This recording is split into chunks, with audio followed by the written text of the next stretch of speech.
Fala aí, gente. Como é que vocês estão? Boa sexta-feira para todo mundo. Tô começando aqui agora, 2 pontos, travessão, a responder as perguntas que vocês mandaram no Instagram.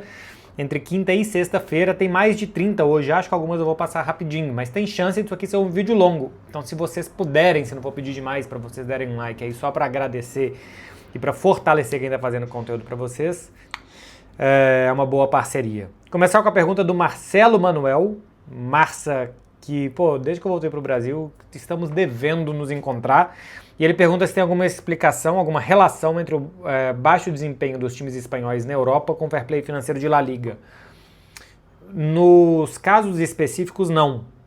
Mas no quadro geral, sim. O que quer dizer com isso? O Villarreal, por exemplo, está muito mal na Champions, é o terceiro colocado do campeonato espanhol.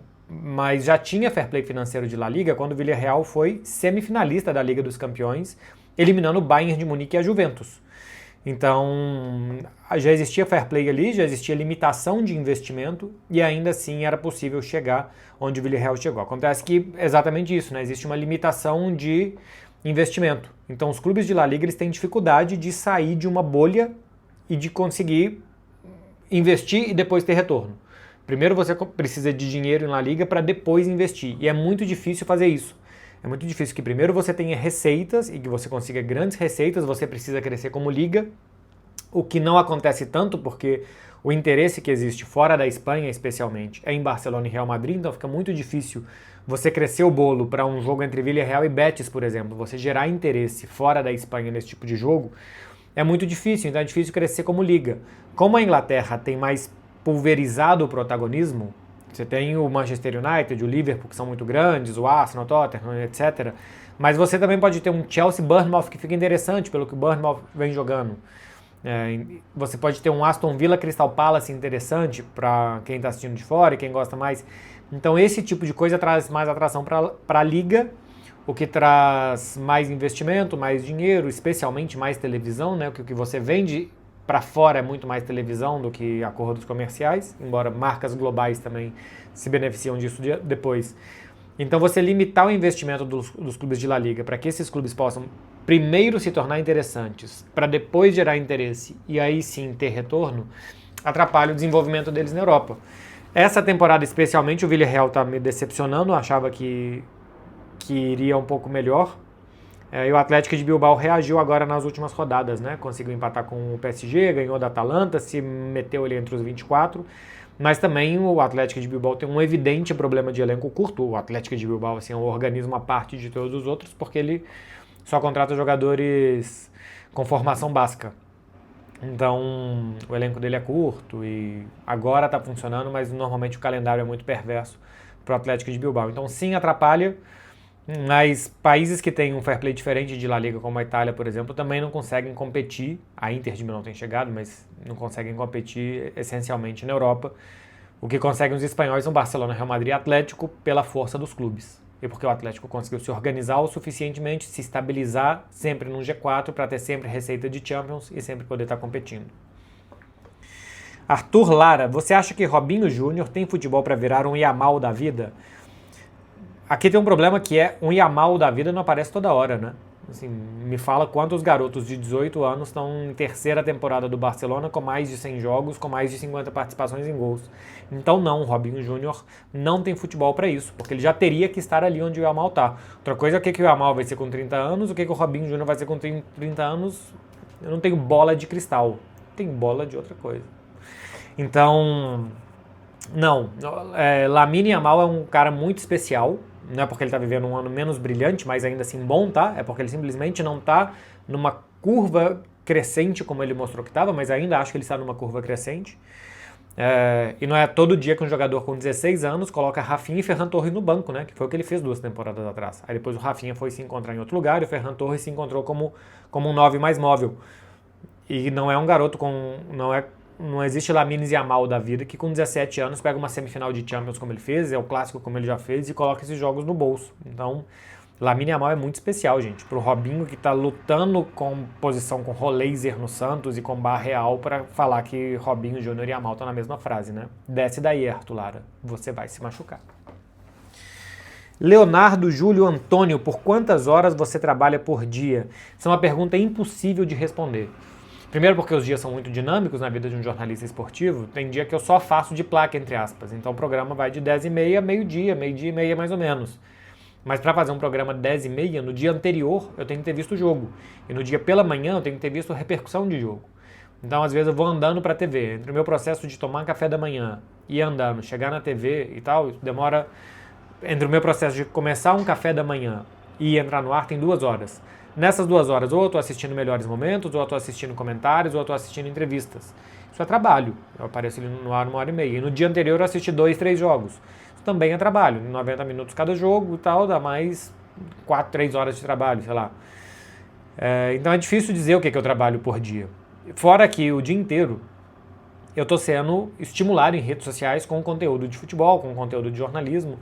E eu ainda tenho alguma coisa que eu gosto muito, que é conteúdo de comunicação. Então eu sigo muita gente que não é do meio de futebol para ver como se comunicam. Isso também é trabalho.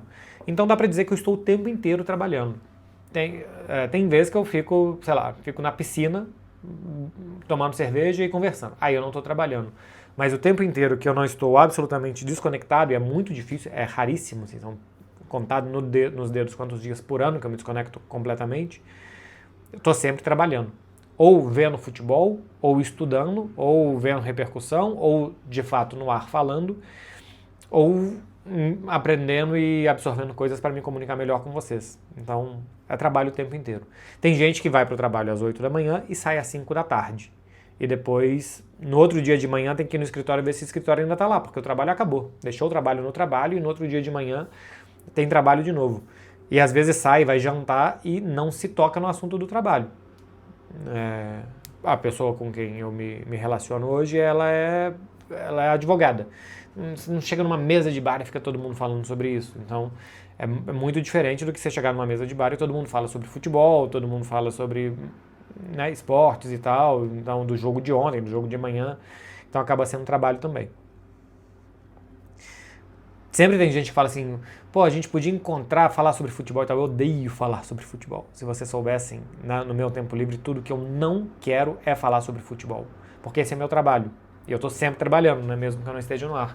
Então, normalmente, se eu tenho tempo livre, se eu vou para um bar, se eu vou para qualquer coisa, não é o que me atrai. Assim, nunca alguém vai me pegar e falar assim, vamos me encontrar para falar sobre futebol. Nunca vai dar certo. Vai por mim. Matheus Maciel, dicas de quem vai fazer a prova DELE, de idioma espanhol. Cara, eu não sei qual que é o seu nível de espanhol. É uma prova bem fácil, tá? Assim, se você tem algum nível de espanhol, é uma prova bem fácil. É tipo, Maria foi ao cinema, comprou pipoca e assistiu o filme. Quem foi ao cinema, quem foi, onde, comprou o que e assistir o que, sabe? Assim, é uma prova bem básica mesmo, tem uma prova de interpretação de texto muito básica, de responder perguntas ali também, que não é nada difícil. E depois tem uma prova oral também. No meu caso, tinha sido conversar com a professora sobre comprar um presente de casamento para um casal de amigos. É bem fácil. É porque, assim, como a gente fala português, a gente já está muito familiarizado e se você estudou alguma coisa, não vai ser difícil para você. Acontece que essa prova também é para asiáticos, africanos, pessoal de língua saxônica, para alemão, para dinamarquês, para norueguês, para chinês, para indiano, para marroquino, argelino. Para essas pessoas que não estão tão habituadas a um idioma muito próximo como o nosso, porque é o português, eu acho que é um pouco mais difícil mesmo. Um japonês tem muito mais difícil de aprender castelhano do que nós, né? Então, não tende a ser difícil não. Fica tranquilo, Matheus Maciel. Se você estudou alguma coisa, se você está familiarizado, é bem tranquilo mesmo. João Alvins, o que achou da partida do Gerson? Controle de jogo e roubadas de bola são diferentes. Eu assisti o Cruzeiro Democrata, assim, nada de se preocupar o torcedor do Cruzeiro, um jogo de início de temporada, bom ritmo do Cruzeiro, conseguiu achar bem os atacantes, conseguiu achar os jogadores de lado de campo bem, conseguiu trocar bons passes, tomou um gol absolutamente acidental, né? Uma cabeçada, acho que é do João Marcelo para trás errada, do Fagner pior ainda. Um gol acidental do Democrata, parabéns ao Democrata que resistiu muito bem, que segurou e que não se quebrou e que não se desesperou, foi muito bem mesmo. Mas capacidade de criação foi muito boa e do Gerson, e assim, depois começaram a entrar os titulares, né? E do Gerson também.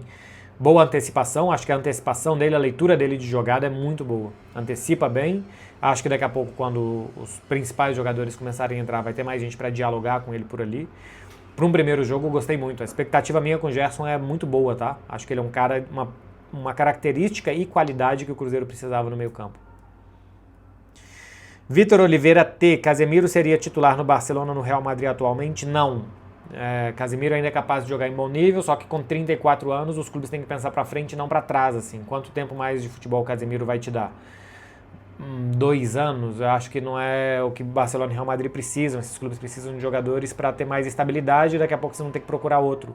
Sem contar também que a gente está vendo o nível do Casemiro na seleção, que foi ok nos jogos que ele disputou, acho que ele disputou muito bem, mas que o Manchester United empurra para baixo, então é muito difícil ver qual que é o real nível dele agora, quantos jogos que ele suportaria em alto nível, em alta intensidade. Então não acho que seja. Bom, assim, tá falando de Barcelona que acho muito hipoteticamente, mas a relação dele com o Real Madrid e o que a torcida do Barcelona acha do Casemiro, porque sempre foi um antagonista ao jogo do Barça, acho que não teria nenhum tipo de match ali. E o Real Madrid também precisa de pensar em um meio-campista organizador para o futuro e não um Casemiro que seria de um rendimento muito curto, por assim dizer. Daniel Soares, o que achou da Neoquímica Arena? Padrão europeu? Padrão europeu depende, porque assim, o primeiro que eu já conhecia, na Copa do Mundo eu fui em todos os jogos na Neoquímica Arena, de 2014, e depois eu trabalhei em alguns jogos ainda em 2014 do Corinthians ali. Padrão europeu depende, porque tem ótimos estádios europeus e tem estádios que não são bons. O Camp Nou, antes de reformar, era um estádio de 1957. Trabalhar no Camp Nou era uma porcaria. É porque é um estádio maravilhoso que eu amo com o meu coração, mas para vocês terem ideia, o Camp Nou, você tinha que descer muitas escadas até o campo e depois para ir para a área de entrevistas, por exemplo, você tinha que subir meio que no meio da torcida, ir até a sala de imprensa e descer de novo, porque você não podia passar pelo túnel de vestiários. Então, assim, os acessos eram muito difíceis e não era um estádio moderno. Estádio Olímpico de Roma também não era bom. San Siro não é um estádio padrão europeu. Agora, a Allianz Arena, estádio do Borussia Dortmund, o Santiago Bernabéu novo eu trabalhei, mas ainda estava meio em obras e tal, então estava muito empoeirado ainda. Tem o estádio do Benfica, é excelente, o José Alvalade estava reformando quando eu fui, enfim. Alguns estádios da Inglaterra são ótimos, Stamford Bridge é tudo muito apertado, Anfield é tudo muito apertado, então o estádio europeu, assim, Neoquímica Arena tem muito bom conforto para quem vai trabalhar, é fácil de entrar, por exemplo, agora fazendo o Campeonato Paulista não tem que subir um elevador ou uma escada, é entrar e no nível ali já está a cabine, mas não tem banheiro na cabine, ou perto da cabine, o banheiro é na torcida. Então eu tava lá fazendo outro dia Corinthians e São Paulo e o Sinho, que é embaixador do São Paulo, queria ir no banheiro e, meio desconfortável no banheiro no meio da torcida do Corinthians para um cara que é ídolo da torcida do São Paulo. Tem dessas coisas, mas é um estádio de muito bom nível, sim. Você encontra na Europa estádios melhores, mas também estádios piores do que o do Corinthians. É um bom padrão. Caio Henrique 14. Como está a relação com os contatos com o Barcelona? Compartilhou com o Quesada? Não, com o Quesada eu compartilhei contatos do clube, né? Pessoal de assessoria de imprensa, diretoria de comunicação, e falei com ele mais ou menos, esse daqui é assim, esse daqui é assado, esse daqui você conversa mais assim e tal. E esse tipo de troca a gente teve, embora o Arthur tenha dado uma grande sorte e um grande azar, que esse ano o Barcelona trocou todo o departamento de comunicação no futebol. Então meio que zerou para todo mundo, que é bom, muito bom para ele. Mas por outro lado, se não tivesse zerado e ele tivesse chegado ali com eu dando assistência para ele, os assessores do Barça já saberiam exatamente quem quer TNT Esportes Brasil e tal, mas ele está fazendo esse trabalho de construir isso muito bem, porque o Arthur é ótimo. A minha relação com os meus contatos de Barcelona é muito pessoal, né? As minhas fontes de conseguir notícia e tal, porque isso é uma relação de confiança. Não adianta eu passar pro Arthur e falar assim, bom, esse cara aqui que trabalha com esse jogador, vai nele, porque o cara não conhece o Arthur, ele não sabe quem que é, você pode confiar, então essas coisas os jornalistas não trocam muito mesmo. Trocou se o Arthur tem uma notícia lá de que, sei lá, o Rafinha vai renovar, ele tem essa notícia, ele compartilha comigo, eu posso ir também via as minhas fontes confirmar a notícia dele ou não. Mas esse tipo de troca não costuma acontecer muito no futebol, por uma questão nada de rivalidade, muito menos. Pelo contrário, sempre que pode ajudar, na TNT se tem uma sinergia muito grande entre as áreas para todo mundo apurar notícias juntos, e o Arthur, que é meu amigo, que eu adoro, não seria diferente, pelo contrário. Mas tem uma coisa da relação com a fonte que você constrói que é pessoal. Então, e muitas vezes as pessoas nem sabem quem são suas fontes, né? Eu, por muito tempo, tinha pessoas que trabalhavam dentro do clube, dentro de vestiário e tal, que eu tinha muito boa relação e eram minhas fontes e ninguém nunca soube, porque você não expõe a sua fonte, né? Até porque uma vez que você expõe, você perde ela imediatamente. Neto Hanini. Já foi ver esse olho? Tô falando que tem que ir no médico, não se brinca com saúde. Gente, tá tudo certo, ó. É essa luz que tá aqui, eu vou fazer pra vocês verem ao vivo. Vai ficar meio uma merda, mas vocês vão ver. Tem essa luz aqui, que tá aqui. Então, se eu subo muito ela, ainda mais que eu gravei outro dia no ambiente fechado, e coloco só desse lado, o olho vai brilhar mais do que o outro, tá vendo? Acho que o meu olho esquerdo, ó, brilha e o direito não. Se eu colocar só desse lado aqui, esse olho brilha e o outro não. Foi só isso que aconteceu no vídeo que eu fiz outro dia sobre Vinícius Júnior, né? Que eu tava ainda mais num ambiente fechado, que eu tava no estúdio da TNT. Então aconteceu isso, mas assim, muito obrigado pela preocupação, Neto e outros, mas tá tudo certo com minha saúde ocular e tal. Eu operei os olhos tem 2 anos, eu tinha hipermetropia e eu operei. E claro que ele foi feito todos os exames e tal, a minha saúde ocular tá ótima. Agora, por exemplo, que a luz tá aqui em cima de mim, se vê normal, não tem um olho que brilha mais do que o outro. De vez em quando só meu olho fica mais vermelho, mas aí é assim, é um pouco de doce de leite dentro do pão de queijo, um desenhozinho dublado, um filme de fácil entendimento e umas risadas legais e depois tá tudo certo. João Vitor Carvalho 692. Ele tá mandando um elogio, é porque normalmente eu risco as perguntas e essa daqui eu esqueci de riscar. Muito obrigado, João Vitor. Eu não fico lendo elogio porque eu fico sem graça e é retweetar elogio. Matheus F07. Marcelo, qual seria o 9 ideal da Copa para você? Estilo João Pedro ou estilo Richarlison? Por estilo, eu acho que seria um centroavante mais definidor. Porque eu acho que os outros atacantes já são muito construtores. Rafinha, Vinícius e Estevão, para mim, seriam esses 3 mais um centroavante. O Rafinha pode jogar mais por dentro. Para defender, ele volta um pouco mais pelo lado para o Vini ficar um pouco mais liberado. O Vini... por que o Vini tem que jogar? Porque o Vini tem 1 contra 1, que é muito difícil de parar. Eu acho que é muito importante e é muito raro ter jogadores de 1 contra 1 como o Vinícius. E o Estevão, acho que é quem está melhor fase, embora a fase do Estevão não seja ótima, uma temporada de adaptação pela direita. Como os 3 já são muito móveis, eu acho que não precisa de um 9 que também seja extremamente móvel, como é o João Pedro, como é o Matheus Cunha, por exemplo, de abrir muito espaço. Mas também não um fixo-zaço lá na frente. Um jogador um pouco mais móvel, que ainda seja definidor. Acho que Pedro, Caio Jorge são características, Gabriel Jesus são características interessantes.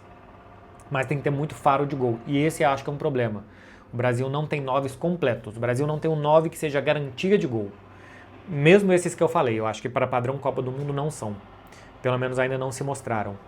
Então, eu acho que precisa de alguém fixo, fixar zagueiros e os outros confundem com as movimentações, alguém capaz de marcar em cima, porque eu acho que o Ancelotti quer marcar em cima os seus adversários, e muito definidor. E eu acho que a gente não tem.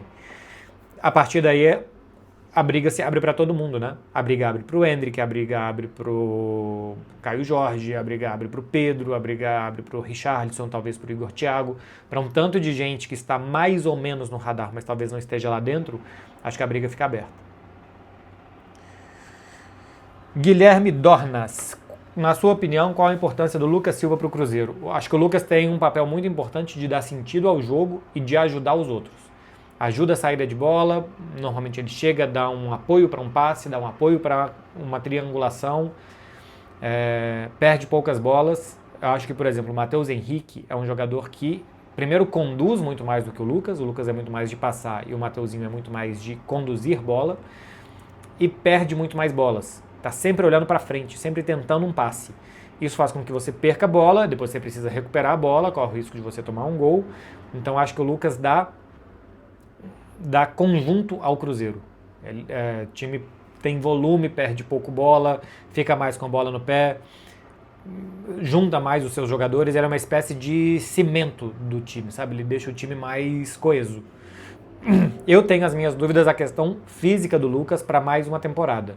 Ele e Lucas Romero estão ficando cada vez mais velhos, é uma temporada longuíssima e acho que o Cruzeiro precisa de jogadores para ajudar eles, para meio que revezar ali. O Japa também acho que é um jogador mais de condução, um jogador que olha mais para o ataque do que para a criação. Pode ser o Gerson como segundo, mas eu acho que o Cruzeiro precisaria de alguém de característica parecida do Lucas Silva, esse cara mais de passe no meio campo, de calma, de pausa, do que de aceleração. Guga Moreira, de onde são as camisas que você usa? Não vai entrar uma publi aqui, poderia até entrar. Essa daqui é da Insider, é a Heavy T-shirt, o que de fato é. Mas é simplesmente respondendo a pergunta. Eu realmente tenho usado muito a camisa da Insider, porque eu gosto bastante. Tem a Tech T-shirt, que é a mais famosa, que o pessoal normalmente gosta mais e que eu também tenho, gosto muito. Mas se vocês procurarem, as Heavy T-shirts são muito boas. Essa daqui é uma delas. E tem para todos os gostos. Em Barcelona eu também usava muito, eu trouxe umas pra cá, camisas que eu também ganhava lá de uma marca Six Silk, que eu também gosto legal, mas eu tenho usado muito da Insider mesmo. Por tudo que eu falo na publi, e é tudo verdade, tá? De que desamassa, odor, de que dura mais, isso tudo realmente acontece, eu realmente gosto das roupas da Insider, e eu realmente uso porque eu sou uma pessoa muito básica.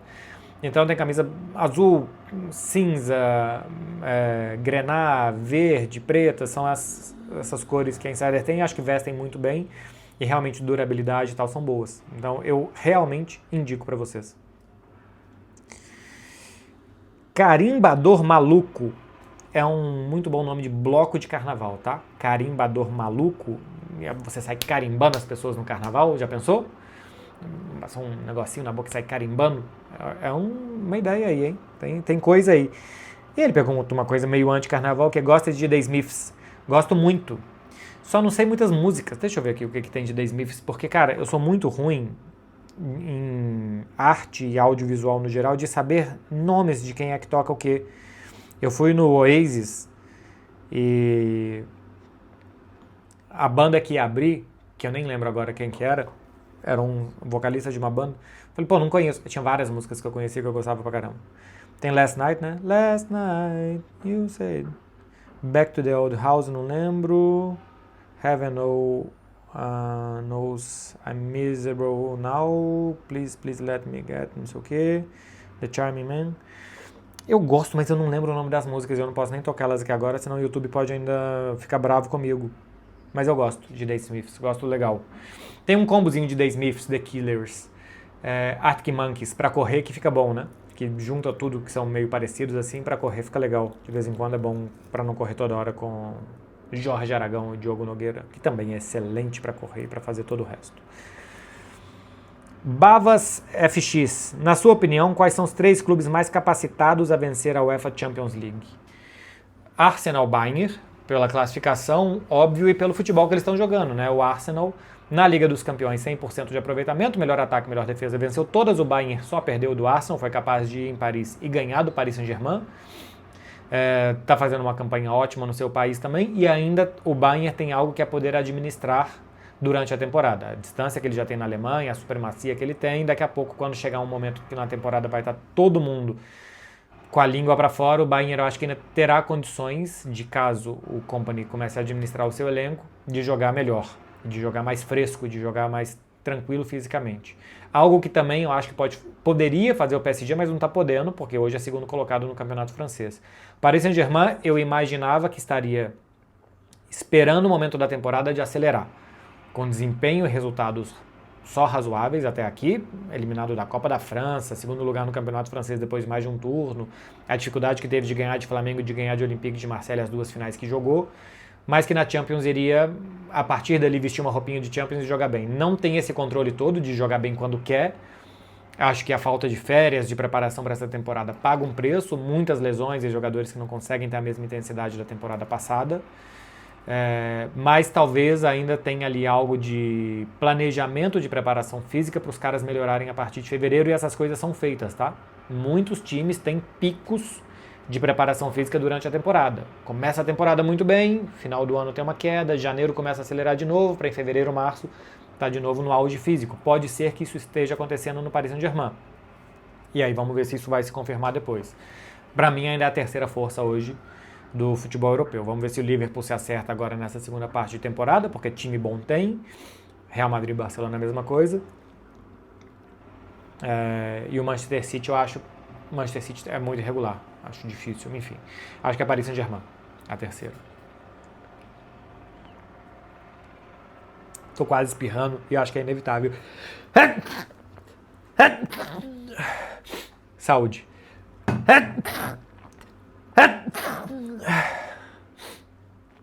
E eu acho que vem mais por aí, tá? Tô com um pouquinho de alergia, coçando garganta. Algumas perguntas mais aleatórias e pessoais aqui. Silas Borges 93. Por que você voltou pro Brasil? A vida na Europa é um sonho. Lá vem espirrar. Espirro tem que sair, senão depois pode dar dor de cabeça. A vida na Europa é um sonho de todos e você fez o caminho contrário. Eu fiz o caminho contrário, Silas, porque eu já tinha feito o caminho. Eu já vivi o sonho da Europa por mais de 10 anos. Eu sei o tanto de bom que é. Eu sei as coisas as coisas ruins que também tem, as coisas boas que deixam de ter. E eu estava num platô profissional, por assim dizer. Eu já estava fazendo a mesma coisa há muito tempo. Eu queria me desafiar, ver as minhas capacidades de comentar mais futebol brasileiro, de trazer as coisas que eu aprendi a observar de lá e de comunicar aqui para o Brasil. Eu queria testar se isso ia bem ou não. Então foi uma decisão que, evidentemente, é tipo o jogador que eu tô convivendo muito com o Ilcinho, que é um grande cara. Ele fala, cara, o cara que vai pra Ucrânia jogar no Shakhtar Donetsk, ele sabe que vai fazer menos 10 graus, que vai fazer menos 15 graus. Então ele chega lá e não gostar do frio e se surpreender e querer voltar, pô, você sabe o que você tá enfrentando. E você também sabe que o salário vai ser muito bom, que você vai jogar Champions quase sempre, porque o Dinamo de Kiev e o Shakhtar estão sempre por ali. Então você sabe as coisas boas e ruins.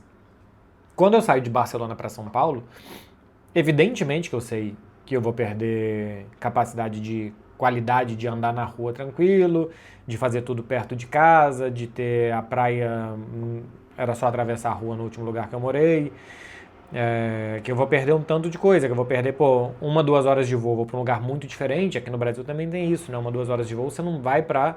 Eu saio de Barcelona e vou ver neve, vou esquiar, ou então 3 horas de voo, vou pra praia nas Ilhas Canárias, porque ali tá sempre quase calor. Eu sei que eu perdi.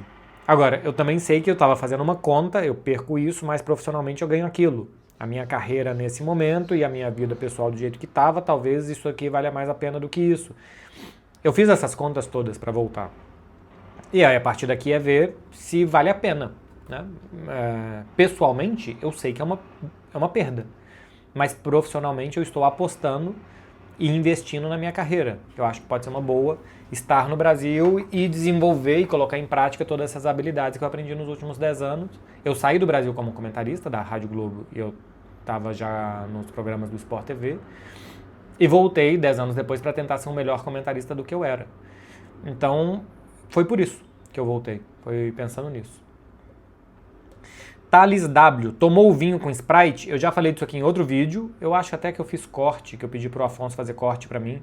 Eu vou postar depois no Instagram. Vinho com Sprite é uma bebida que chama tinto de verano na Espanha. Você ainda coloca ali uma rodela de laranja e bastante gelo. E não é nem uma bebida para bater rápido, igual o Messi falou. É porque quando você vê, você toma uma garrafa de vinho muito fácil, porque fica muito refrescante. É uma bebida muito boa mesmo pro calor, pro verão. Normalmente não é com um vinho igual eu postei ontem no Instagram, o vinho do Messi, né? Aquele vinho é muito bom, é um vinho excelente, é um vinho para tomar assim numa noite bem legal, mas é um vinho mais barato. Se você não tem grana para comprar um vinhozaço, toma o tinto de verano, ainda mais no Brasil, que é um país quente. É engraçado que isso não tenha pegado no Brasil, que nunca tenha chegado aqui, talvez agora comece a chegar. Mas se você compra um vinho de R$20, de R$30, coloca aquilo ali, eu só não lembro as proporções agora que eu faço meio no olho. Mas aquilo ali com refrigerante de limão, rodela de laranja e gelo. É uma bebida refrescante, gostosa e que realmente você vai tomar uma garrafa de vinho rapidaço, porque fica muito gostosinho. Mas não um vinho bom, não faça isso com vinho bom. Lá na Espanha era vinho de 5 euros para baixo. Eu tomava lá, assim, vinho, o que é um vinho bom? É o vinho que você gosta. Então, sem essa de, porque o vinho, o tanino, porque as notas de tabaco, eu não sou idiotinha desse jeito. Vinho bom é o vinho que você gosta. Mas eu tomava vinho na casa de 10 euros lá, que eu comprava para ter em casa. E para tomar vinho para fazer tinto de verano, vinho abaixo de 5. Então, supermercado perto de casa, várias vezes tinha vinho que a segunda garrafa era com 50% de desconto, tinha vinho com 70% de desconto, 60%. Então, às vezes eu comprava um vinho que custava 12, eu pagava 8. Esse era um vinho para tomar num jantar. Agora, para fazer tinto de verano, era um vinho de 5 euros para baixo, que é um vinho de R$30 para baixo. E aí coloca um pouquinho de refrigerante de limão, gelo e laranja. Enfim, é isso aí. Matheus GM perguntou como tá a vida de comentarista, tá mais calmo, a mesma loucura de cobrir jogo. Não, a loucura é a mesma, tá? Assim, em dia de Liga dos Campeões como correspondente, por exemplo, o dia de jogo é chegar muito cedo no estádio, chegar quase que pra live do André e sair depois do jogo. Então, toda a programação da TV quase no estádio. Só que não tem tantas entradas igual na TV, que tem um processo de microfone, vai pro estúdio, pra cabine, faz uma entradinha, depois tira o microfone, tira ponto e tal. E que também tem o jogo inteiro, o jogo o comentarista fala muito mais do que o repórter, o pós-jogo é ali o melhor da liga, o último lance também com muita participação de comentarista. Então o dia de jogo de comentarista em Liga dos Campeões e correspondente é um cansaço e uma entrega parecida, assim, horas de trabalho e nível de concentração parecida. O dia anterior é mais tranquilo, porque o correspondente está em entrevistas, fazendo matéria, viagem, toda a logística ali. E o dia a dia do comentarista é muito mais exigente do que o do correspondente, porque é muito volume de programas, de coisas para estar atento aqui, né? Eu basicamente, é porque eu gostava de assistir campeonato italiano, campeonato alemão, muitos jogos de Premier League, o Real Madrid. Eu não cuidava do Barcelona só, eu tinha uma visão global do que estava acontecendo na Europa e eu assistia 10, 15 jogos de futebol europeu tranquilamente durante um final de semana. Hoje aqui o que eu faço é assisto o Cruzeiro, assisto o Galo, assisto o Flamengo, o Vasco, o Fluminense, o São Paulo, o Corinthians, o Palmeiras. Hoje aqui eu assisto muito futebol brasileiro e ainda tento assistir o que eu posso de futebol europeu. Assim, assisto sempre o Barcelona, quase sempre o Real Madrid. E ainda fico de olho na Inter, no Bayern, no Paris Saint-Germain, no Liverpool e por aí vai, mas não tanto como antes. Então o volume de atenção que se dá aqui a jogos é maior do que era preciso dar lá, porque tentava sair um pouco da caixinha. O volume de programas é muito maior, então a rotina de trabalho aqui é mais exigente. Agora, é um trabalho que eu gosto muito, de sentar e debater e explicar, isso eu gosto muito. Então, é o que eu gosto de fazer, ser comentarista, mas é um trabalho que demanda mais do que do correspondente. F. Hernando, que é Fernando, 2002. Salve, MB! Conta mais do que você falou do Firmino chegar por acaso. Então, o Firmino estava no Linares, que era um time de terceira divisão, ele foi formado na base do Barça e foi para lá para ganhar um pouco de rodagem. E o Barcelona queria contratar o Arda Güler e ele preferiu o Real Madrid. Então o Barcelona não conseguiu contratar o Arda Güler, não tinha grana, o Firmino começou a fazer a pré-temporada ali porque ele tinha voltado, o Hans Flick gostou e ele ficou. Então não é que o Barcelona fez um projeto Firmino dele sair, voltar e entrar no time principal. Ele só começou a jogar porque o Barcelona perdeu uma queda de braço para o Real Madrid. Então, o por acaso do Firmino ter chegado ao Barça foi mais ou menos esse. Mas é um cara todo formado no Barcelona desde muito cedo. Tem aquelas fotos de garotinho, 12, 13 anos, já treinando e disputando ali os torneios com o Barça.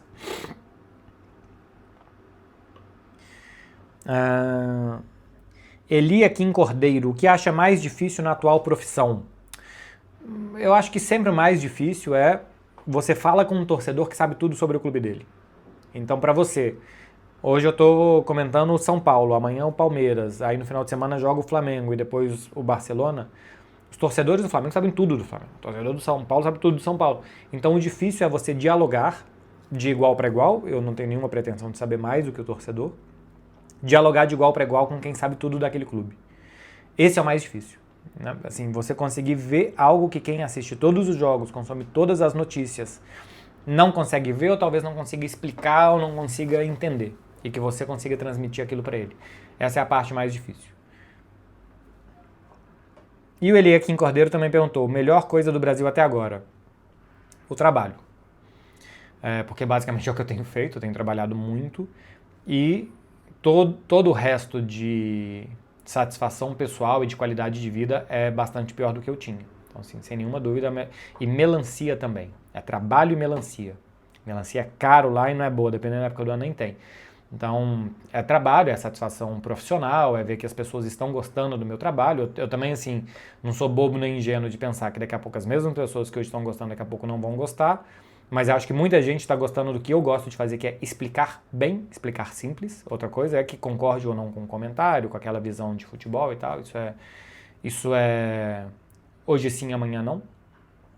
Mas da capacidade de estar satisfeito com o trabalho é o que eu mais gosto. E melancia. De resto, é muito pouco tempo de diversão. 2 dias de folga em São Paulo. O que você faz em São Paulo em 2 dias de folga? Tava comentando isso. Na Europa, tem muitos lugares que você caminha. As cidades são feitas para caminhar. Barcelona tem o famoso bairro do Borne, que eu falo aqui com vocês 1 milhão de vezes, que você vai no Borne, você toma um café, aí você vai andando pelas ruazinhas, quase que nem entra um carro, aí você vê uma lojinha e depois de um tempo andando você senta para tomar alguma coisa, e depois chega um amigo que só podia chegar 2 horas depois, você gastou 2 horas ali. Onde que você anda em São Paulo? Não tem lugar para andar aqui. Você vai de carro, estaciona, valet, entra, faz o que você tem que fazer e vai embora. As pessoas andam em shopping. Eu acho brega shopping. O que eu acho shopping uma breguice. Vocês não fazem ideia. Eu odeio shopping. Então aqui não tem lugar de caminhar. Tem lugar para você dar um passeio que você vai ver o mundo e tal. Eu moro perto do Ibirapuera. Aqui pelo menos o bairro dá para andar no meu bairro. Mas não tem um bairro assim, vou explorar hoje Bela Vista, vou explorar Pinheiros, Moema. Não são bairros de andar. Você não caminha por esses lugares. Você vai até um lugar, faz ali o que você tem que fazer. Você entra numa cafeteria, ou você entra num restaurante, ou você entra numa loja. E não você tem um dia que andar na rua é possível, sabe? E não só Barcelona, tá? Madrid também, tem o bairro de Lavapiés, que é meio que o Borne de Madrid, que você também anda. Malasanhas também. E a mesma coisa em Londres, tem o Covent Garden, né? Que também acho que é um bairro de andar. Tem Camden Town, que é legal pra caramba de andar. E as outras cidades da Europa pode falar isso de todas, porque são cidades feitas para caminhar. O Brasil tem um estilo meio norte-americanizado, que eu acho uma pagação de pau, brega pra cacete também, que é cultura de carro pra tudo, tudo é perigoso, as ruas não são bonitas de andar, não são agradáveis e não dá vontade de andar. Então, de qualidade de vida que perde em tudo, não é aprazível. 2 dias de folga em São Paulo, o que eu faço em 2 dias? Podem me falar. Tem que fazer aqui em 2 dias de folga. Você pode ir pro teatro. Eu já fui no teatro, inclusive um abraço pro Rodrigo Marques, um abraço pro Cambota, um abraço pro Paul Cabanes, que são excelentes. Já fui. Cinema, não sou muito de cinema. E cinema tem em qualquer lugar do mundo também, né? Teatro também tem em qualquer lugar do mundo. Tem em São Paulo, mas tem em vários outros lugares. Quero ver a peça do Gregório, Céu da Língua, mas em São Paulo acho que não tem. Ele tá fazendo só no Rio por enquanto. Então, não tem. Assim, beleza, vai no teatro de noite, durante o dia você faz o quê? Vai no shopping? Vai no restaurante? Eu acho que São Paulo é muito supervalorizado o que as pessoas dizem de São Paulo ter de tudo. São Paulo não tem de tudo. São Paulo não tem lugar para andar. E eu gosto muito de andar. Matheus Cunha. MB, o que você prefere? Cozinha americana ou varanda gourmet? Cozinha americana, sem nenhuma dúvida. Cozinha americana, que você possa estar na cozinha interagindo com o resto do ambiente. Quem está na cozinha está interagindo com o resto do ambiente. Eu gosto muito de varanda, eu gosto de lugar amplo, sentar, vista, ventinho na cara. Mas não precisa ser varanda gourmet, não precisa ter ali um cooktop, uma churrasqueira, não precisa. Eu só quero varanda, eu só quero estar na varanda. Eu posso fazer o que tiver que fazer na cozinha americana e levar para a varanda tranquilamente. Cozinha americana sem nenhuma dúvida para mim. Voltando ao futebol, vocês desculpem aí se eu sair, vocês não queriam que saísse. O programa é meu, eu faço o que eu quiser dele também. Lucas Ribeiro, o que você acha da venda do Kaique ao Como? Eu acho muito boa para todo mundo, menos para o Cruzeiro. Também acho errado que o Cruzeiro segure os jogadores só porque o Pedrinho pode segurar, né? Porque ele não tem necessidade de vender, porque ele pode colocar o dinheiro que ele quiser no clube. Então, pro Cruzeiro não é bom, mas tem o Cauã Moraes que tá entrando aí, que vamos ver se fica também, né? Porque daqui a pouco acho que já tem proposta, já tinha visto alguma coisa de Borussia Dortmund atrás do Cauã. E que é um jogador que aparentemente tem muito futuro. Pro Kaique eu acho uma boa, o Como. O Como é o time da Itália com a menor média de idade, é quem mais aposta pelos jovens. Tem o Alex Valli lá como lateral esquerdo, que foi jogador do Barcelona. Eles têm o Nico Paz do Real Madrid, que chegou, se desenvolveu, e tem vários outros jovens ali. Isso é cultura do clube, desenvolver jogadores. É o que o Cesc Fábregas faz muito bem também, que é desenvolver. Depois, para os clubes grandes da Itália pescarem, para a Inter de Milão daqui a pouco pescar, para o Napoli, para o Milan, não sei o quê. Eu não sei se vale a pena Napoli e Milan, no caso de um jogador em progressão, mas para a Inter de Milão sim. E os clubes da Europa olham também para o Como, sim, bom, vamos ver onde que dá para pescar na Itália. Como? Inclusive o Lago de Como deve ser um lugar, não sei se é muito bom para pescaria, não sei se tem peixe famoso de lá, mas é um belíssimo lago. Então acho que é um bom lugar para ele entrar na Europa, para se desenvolver, uma liga difícil, dura, com um bom time competitivo, que aposta pelos jovens, que vai desenvolver os jovens, e já com um olhar dos outros clubes europeus para ir ali buscar jogadores. Eu acho que o movimento de carreira dele é bom, Eu acho que os empresários e a agência que cuida da carreira dele estão fazendo bem a ele, escutando uma proposta do Como. Eu acho melhor ir para o Como do que para o Milan, sinceramente, para desenvolver jogador, para porta de entrada.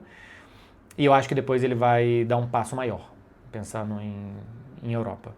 Então acho que é bom para ele, é bom para o Como, que acho que vai ter um bom jogador, não é bom para o Cruzeiro, mas também acho que não é bom o Cruzeiro segurar jogador só por segurar. É feita a vontade do jogador, acho que está correto. E é um muito bom lateral, tá?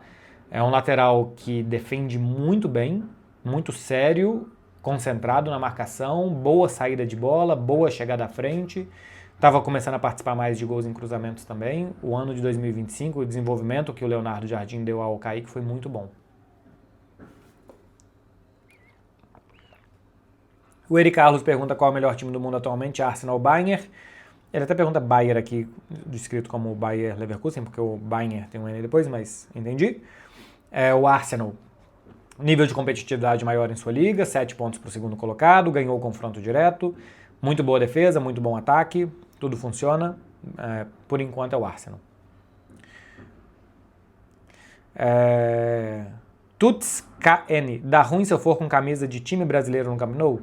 Ninguém liga, absolutamente ninguém tá nem aí. E muitas pessoas não vão nem saber de onde que é, então desce daí, não tem nenhum tipo de rivalidade do Barcelona. Vou com a camisa do São Paulo que ganhou do Barcelona 92, ninguém liga. Tem um tanto de gente que vai fazer gracinha indo de camisa do Real Madrid e tal. Normalmente ninguém liga também, só fala, olha lá que tonto, achando que quem ele acha que é e tal. Então faz de camisa de time que ninguém vai ligar, ninguém vai te hostilizar e tal, não vai acontecer nada. Se tiver alguém que reconhecer que é um time brasileiro, então o máximo que vão fazer é ser simpáticos com você, porque os times brasileiros são muito simpáticos e os brasileiros em geral são muito simpáticos aos espanhóis. Diego 1.7, você acha que a Abel tenta jogar igual a Inter, mas mudando algumas características? Não, porque muda muito as características. A Inter de Milão tem bola longa, muitas vezes o Bastoni para um dos atacantes e a partir dali outra jogada, mas a Inter joga com 3 zagueiros, o Palmeiras não. A Inter tem 3 meio-campistas muito construtores. Essa temporada está mudando um pouco, mas o trio de ferro de Mkhitaryan, Çalhanoğlu e Barella são caras que são capazes de baixar, construir, chegar à frente. A Inter tem alas muito fortes pelos lados, mas também por dentro. Você não vê Kelvin Piquerez jogando por dentro. Olha o tanto de gols que o Di Marco fez na temporada passada, especialmente 2 atrás, que o Dumfries fez na temporada passada. Os zagueiros da Inter têm alguma qualidade de sair com a bola no pé, o Acerbi menos, mas quando joga o Akanji, quando jogava Pavard, é quase com lateral direito. E o Bastoni pela esquerda também tem capacidade de ser lateral. Tem quase tudo diferente do Palmeiras. A Inter é um time que se você dá a bola para ela, ela sabe o que fazer com a bola. E ela trata muito bem a bola. O Palmeiras eu acho que mais a Inter do Inzaghi do que do Kivo, tá? O Kivo mais ou menos o que está tentando fazer é copiar o que o Inzaghi fazia. Não vejo muitas diferenças não. Mas a Inter do Inzaghi tratava muito bem a bola. Era um time que sabia competir, brigar, jogar sem a bola, mas também sabia jogar muito bem com ela. Cauã CDSR. Se sente uma pessoa de ferro pelo que passou em 24, 25 ou é um estilo de vida zen com tudo isso? Não tenho estilo de vida zen coisa nenhuma. Me estresso, me fecho, preciso às vezes estar de bom humor para vir aqui gravar com vocês, preciso estar com carisma, às vezes minha bateria social zera. Cara, assim, eu tive momentos ruins em 24, 25, né? Assim, momentos familiares muito ruins, pessoal, profissional muito difícil, com tudo que fizeram comigo pela questão do Vini atirando para dentro do quartel, basicamente. Eu sempre fui absolutamente defensor do Vinícius Júnior, especialmente da causa que ele defende com tanta força e seriedade. E eu acho que o mundo meio que girou as costas para mim em algum momento. Mas eu sempre tive saúde, eu sempre tive pessoas que estiveram do lado, eu sempre tive minha família absolutamente comigo, física e espiritualmente em todos os momentos. Eu encontrei pessoas que não só me estenderam a mão, mas todo o braço e me deram todo o amor do mundo. Então, apesar dos problemas, eu tive a TNT, que ficou do meu lado também, né? Que me deu todo o apoio. Então, assim, eu tive problemas, mas tem pessoas que têm problemas muito maiores. Eu tive problema, mas eu tive muito apoio. Assim, então, eu não acho que eu seja de ferro, não. Eu vi como que a gente tem mais apoio do que a gente espera algumas vezes. Algumas decepções aqui e ali, mas surpresas muito gratas. Do mundo que eu não conhecia, de gente que eu não conhecia, de gente que eu já conhecia e que esticou a mão. Então, foi um ano de de crescimento muito bom, assim. Eu acho que eu saio mais de ferro, mas assim, eu tenho total noção de que, apesar de tudo que eu passei, eu ainda sou um privilegiado de ter passado o que eu passei com minha empresa bancando, com amigos bancando, com familiar do lado, encontrando pessoas incríveis. Então, tirar de letra.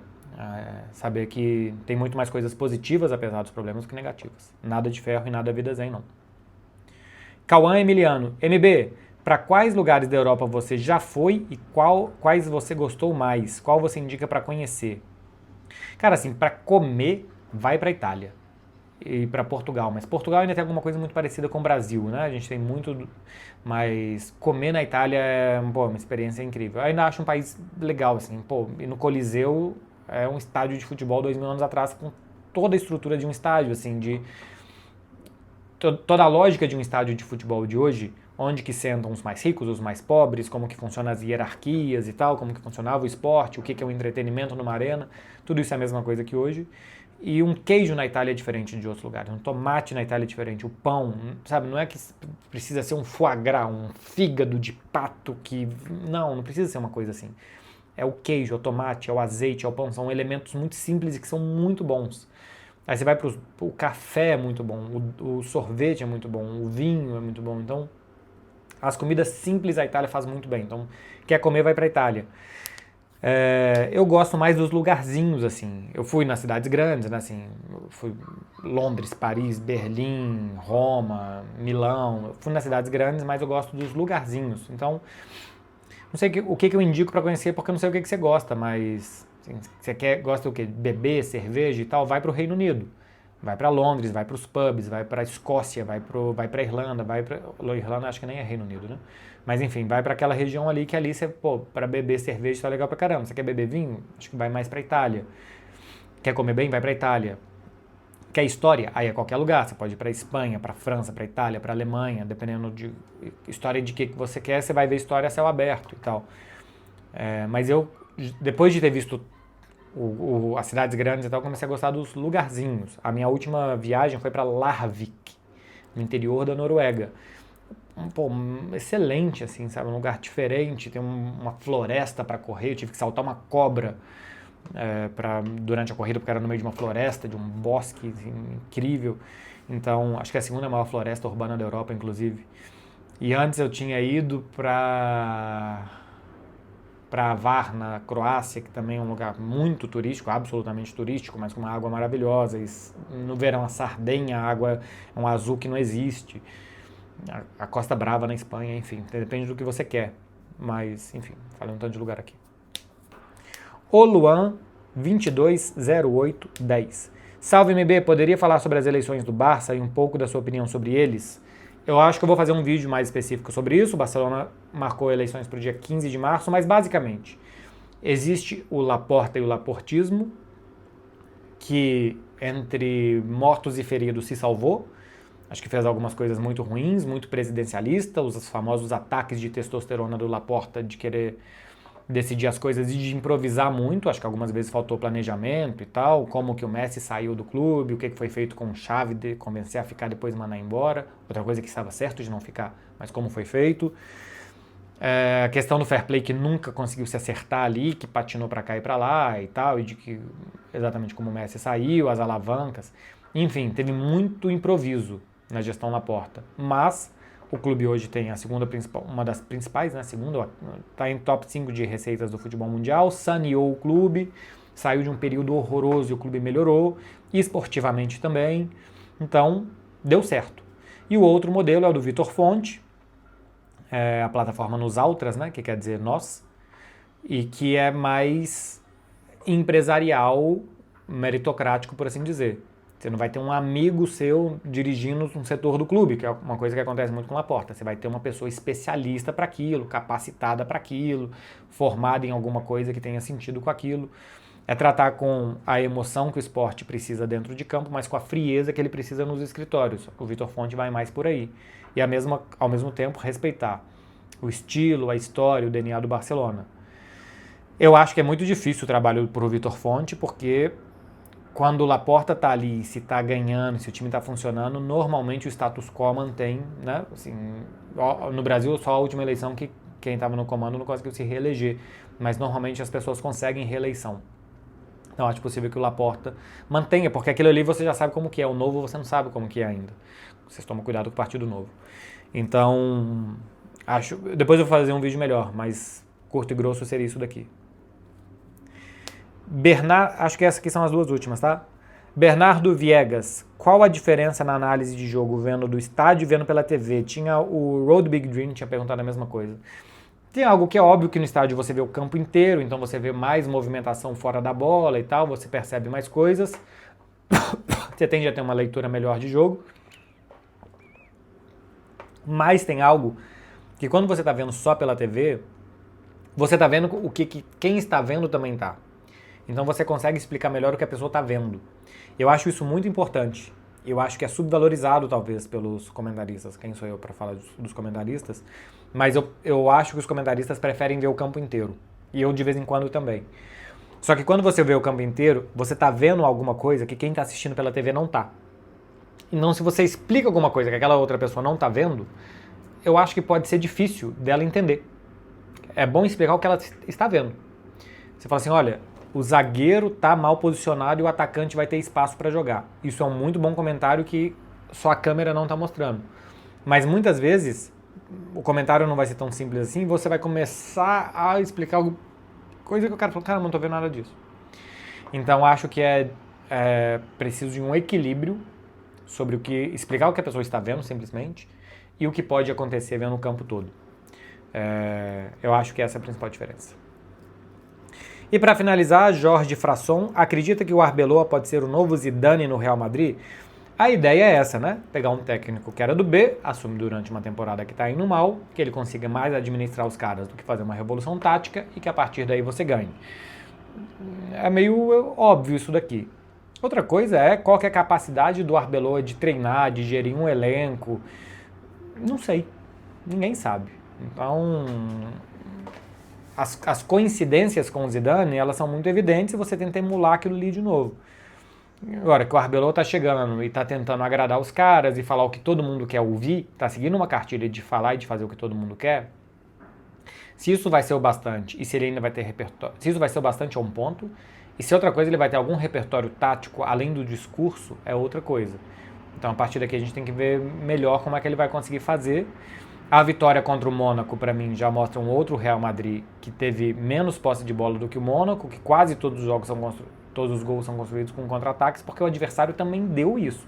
O Real Madrid teve muito boa capacidade de sair, de tocar, tem excelentes jogadores, especialmente com espaço, mas eu quero ver quando o Real Madrid pegar adversários fechados, que não vão dar espaço, que vão tentar roubar a bola do Real Madrid, ou que marcarem na frente melhor do que o Mônaco. Acho que os desafios vão ser muito maiores do que pegar um time que deixa o campo imenso para o Real Madrid correr. Então, as coincidências com o Zidane não precisa ser muito esperto para entender, né, que elas existem. Mas eu acho que não é tão simples assim. Tem que ver a capacidade, inclusive, técnica do Arbeloa e quando ele começar a ter algum conflito no vestiário, como é que ele vai administrar tudo aquilo ali. Meu povo, eu acho que são 53 minutos, né, porque a luz está bem aqui na frente. Tinha tempo que não tinha um tão longo assim, então vocês façam a favor de valorizar, de dar um like aqui e de se inscrever para não perder os próximos conteúdos. Hoje é sexta e eu acho que eu volto a gravar domingo depois de Barcelona e Oviedo. Acho que será isso. Então faça favor de comparecer com like, de se inscrever no canal. Acho que dá para hypar, para fazer esse tanto de coisa para agradecer o vídeo. E bom final de semana para vocês. Vai aproveitar, vai viver a vida de vocês. Agora vocês estão completamente preparados já para viver a vida e para se perder nos prazeres mundanos de um final de semana. Beijo, gente. Até mais, hein? Tchau, tchau.